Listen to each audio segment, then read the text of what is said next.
പരിശുദ്ധ കന്യകാമാതാവിൻ്റെ മെയ് മാസ വണക്കം 2-ാം തീയതി. കന്യകാമറിയത്തിൻ്റെ ജനനവും ബാല്യവും.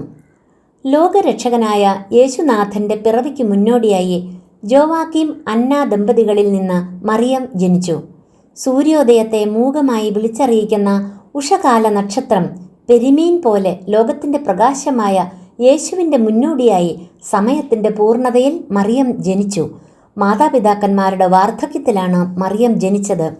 പാരമ്പര്യമനുസരിച്ച് കുട്ടികളെ നന്നായി വളർത്താൻ ആഗ്രഹിക്കുന്ന മാതാപിതാക്കന്മാർ അവരെ ജെറുസലേം ദേവാലയത്തോടനുബന്ധിച്ച് പ്രവർത്തിച്ചിരുന്ന ബാലഭവനങ്ങളിൽ കൗമാരപ്രായം വരെ താമസിപ്പിച്ചിരുന്നു.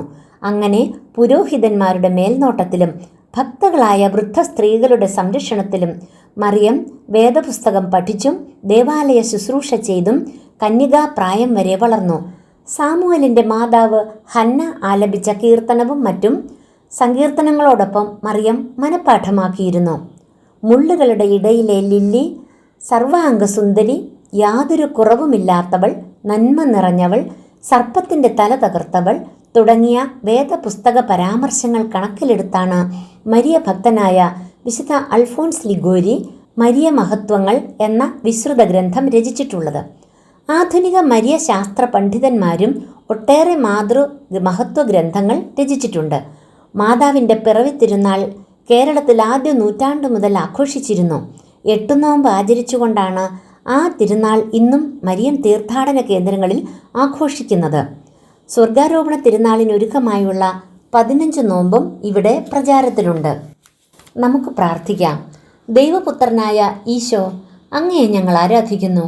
അമല മനോഹരിയായി അങ്ങയുടെ മാതാവിനെ സജ്ജമാക്കിയ ദൈവപിതാവിനെ ഞങ്ങൾ വാഴ്ത്തുന്നു. അമലോത്ഭവയായ മാതാവെ, നിർമ്മലമായ ജീവിതം നയിക്കുവാൻ ഞങ്ങളെ സഹായിക്കണമേ. വേദപുസ്തക പഠനത്തിലും ദേവാലയ ശുശ്രൂഷയിലും തൽപരയായിരുന്ന മറിയമേ, തിരുവചന അധിഷ്ഠിതമായി ജീവിക്കുവാനും തീക്ഷ്ണതയോടെ സഭാസേവനം ചെയ്യുവാനും ആവശ്യമായ കൃപാവരം ഞങ്ങൾക്കായി പ്രാർത്ഥിച്ചു നൽകണമേ. ആമേൻ. ജന്മപാപമില്ലാതെ ഉത്ഭവിച്ച ശുദ്ധമറിയമേ, പാപികളുടെ സങ്കേതമേ, ഇതാ നിന്റെ സങ്കേതത്തിൽ ഞങ്ങൾ തേടി വന്നിരിക്കുന്നു. ഞങ്ങളുടെ മേൽ അലിവായിരുന്ന ഞങ്ങൾക്കു വേണ്ടി നിന്റെ തിരുക്കുമാരനോട് പ്രാർത്ഥിച്ചു കൊള്ളണമേ. സുകൃതജപം. മാതാവേ, ഉഷകാല നക്ഷത്രമേ, ഞങ്ങൾക്കു വേണ്ടി പ്രാർത്ഥിക്കണമേ.